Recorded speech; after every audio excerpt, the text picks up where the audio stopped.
வணக்கம், welcome to cinema பெட்டி YouTube channel. ரீசெண்டாக ரிலீஸ் ஆன படம் காந்தாரா. இந்த படத்தோடைய மிஸ்டேக்ஸ் தான் நாம் இந்த வீடியோவில் பார்க்க போகிறோம். இந்த வீடியோவில் ஸ்பாய்லர்ஸ் இருக்கும். ஸோ படத்தை பார்த்தவங்க இந்த வீடியோவை பாருங்கள். நீங்கள் இந்த படத்தை தியேட்டரில் பார்க்க மிஸ் பண்ணியிருந்தீங்க அப்படின்னா இப்போது அமேசான் பிரைம் ஓடிடியில் அவைலபிளாக இருக்குது. செக் பண்ணி பாருங்கள். இதுக்கு முன்னாடி நம்ம சேனலில் எஸ்ஏ சூர்யா நடித்த வதந்தி படத்தோடைய hidden details video, mistakes video upload பண்ணியிருக்கிறோம். இந்த வீடியோ நீங்கள் இன்னும் பார்க்கல அப்படின்னா கமெண்ட்ஸில் இந்த வீடியோக்கான லிங்க் பின் பண்ணி இருக்குது, கிளிக் பண்ணி பாருங்கள். படத்தோடைய ஆரம்பத்தில் எருமை மாடு போட்டி நடக்கும். அந்த போட்டியில் சிவா ஜெயிச்சிருப்பார். ஆனால் அவருக்கு ப்ரைஸ் கொடுக்காம வேற ஒரு ஆளுக்கு ப்ரைஸ் கொடுக்குற மாதிரி அனௌன்ஸ்மெண்ட் பண்ணியிருப்பாங்க.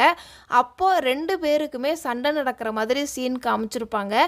அந்த சண்டையில் நீங்கள் நல்லா கவனிச்சிங்க அப்படின்னா இவருடைய கையில் பிரேஸ்லெட்டும் இன்னொரு கையில் வாட்சும் கட்டியிருப்பார். அதே இது சிவா அவரை அடித்து சகதிக்குள்ளே தள்ளி விடும்போது அப்போது அவருடைய கையை நீங்கள் நோட் பண்ணியிருந்தீங்க அப்படின்னா கையில் பிரேஸ்லெட்டும் இருக்காது, வாட்சும் இருக்காது. தண்ணிக்குள்ளே போட்டோம் அப்படின்னா டேமேஜ் ஆகிடும் அப்படிங்கிறதுக்காக அதை கலட்டி வச்சுட்டாரு போல். அதே இது ராஜா வீட்டுக்கு வந்திருப்பார் சிவா. அப்போது இவருடைய கையை நீங்கள் நோட் பண்ணீங்க அப்படின்னா பிரேஸ்லெட்டும் இருக்கும், வாட்சும் போட்டிருக்கிற மாதிரி காமிச்சிருப்பாங்க. இந்த ஒரு சீனில் சிவா சின்ன பிள்ளையாக இருக்கும்போது கோவில் திருவிழா நடக்கிற மாதிரி காட்டியிருப்பாங்க. அப்போது இந்த ஒரு ஃப்ரேமில் பார்த்தீங்க அப்படின்னா சிவாவுக்கு பக்கத்தில் ஒரு சின்ன பையன் இருக்கிற மாதிரியும் காமிச்சிருப்பாங்க. அடுத்த ஃப்ரேமில் ஒரு சின்ன பொண்ணை காமிச்சிருப்பாங்க. திரும்ப சிவாவை காமிக்கும்போது பக்கத்தில் இருக்கிற பையன் இருக்க மாட்டான், எங்கே போயிட்டான்? இந்த ஒரு சீனில் ஹீரோயின் போலீஸ் ஸ்டேஷனுக்கு சைன் போடுறதுக்காண்டி வந்திருப்பாங்க. அப்போது பைக்கில் தான் வர்ற மாதிரி காமிச்சிருப்பாங்க. சைனை போட்டுட்டு திரும்ப அந்த பைக்கில் போகாமல் அவங்க நடந்து போகிற மாதிரி காமிச்சிருப்பாங்க. ஏன் அந்த பைக்கை எடுத்துகிட்டு போகலை? எந்த ஒரு சீன்லையுமே இந்த பைக்கு போலீஸ் ஸ்டேஷனோடையது அப்படிங்கிறத இந்த படத்தில் எங்கேயுமே மென்ஷன் பண்ணியிருக்க மாட்டாங்க. அப்புறம் ஏன் பைக்கை விட்டுட்டு போகிறாங்க போலீஸ் ஸ்டேஷன்லையே? இந்த ஒரு சீனில் துருவாவை குத்துற மாதிரி காமிச்சிருப்பாங்க. அப்போது லாங் ஷாட்டில் பார்க்கும்போது இவருடைய வேஷ்டி இந்த ஷூவை கவர் பண்ணி இருக்கிற மாதிரி தான் இருக்கும். அதே இது க்ளோஸ்அப் ஷாட்டில் காமிக்கும்போது அந்த கத்தியில் இருந்து பிளட்டு ஷூ மேலே படுற மாதிரி காட்டியிருப்பாங்க. இந்த ஒரு ஃப்ரேமில் நீங்கள் பார்த்தீங்க அப்படின்னா இவருடைய துண்டு ஷோல்டரில் இருக்கிற மாதிரி தான் காமிச்சிருப்பாங்க. செகண்ட் ஃப்ரேமில் அந்த துண்டு தலையில் கட்டியிருப்பார். திரும்பவும் ஷோல்டரில் இருக்கிற மாதிரி அடுத்த ஃப்ரேமில் காட்டியிருப்பாங்க. அது எப்படி துண்டை டச் பண்ணாமலே ஃப்ரேம் பை ஃப்ரேம் சேஞ்ச் ஆகுது?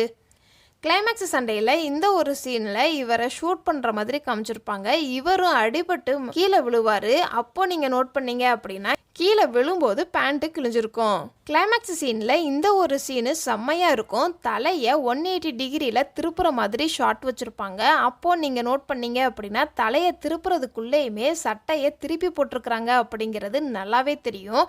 அதே மாதிரி அவருடைய தொப்பையுமே நல்லா தெரிகிற மாதிரி கேமராமேன் காமிச்சிருப்பாரு. இந்த ஒரு சீனில் சிவாவும் சிவாவுடைய ஃப்ரெண்ட்ஸும் எல்லாரும் சேர்ந்து கறி சாப்பிட்ற மாதிரி காமிச்சிருப்பாங்க. அப்போது சிவாவுக்கும் ஒரு இலையில கறியை சாப்பிட சொல்லி கொடுத்துருப்பாங்க. ஆனால் அவர் அந்த ஒரு சீனில் சாப்பிட்ருக்கவே மாட்டார். ஆனால் அவங்க அம்மா வர்றாங்க அப்படிங்கிறதுனால அவர் பயந்து ஓடுற மாதிரி ஷாட் வச்சுருப்பாங்க. அப்போது நீங்கள் இலையை நோட் பண்ணீங்க அப்படின்னா இலையில எந்த ஒரு கறியுமே இல்லாமல் க்ளீனாக இருக்கிற மாதிரி இருக்கும்.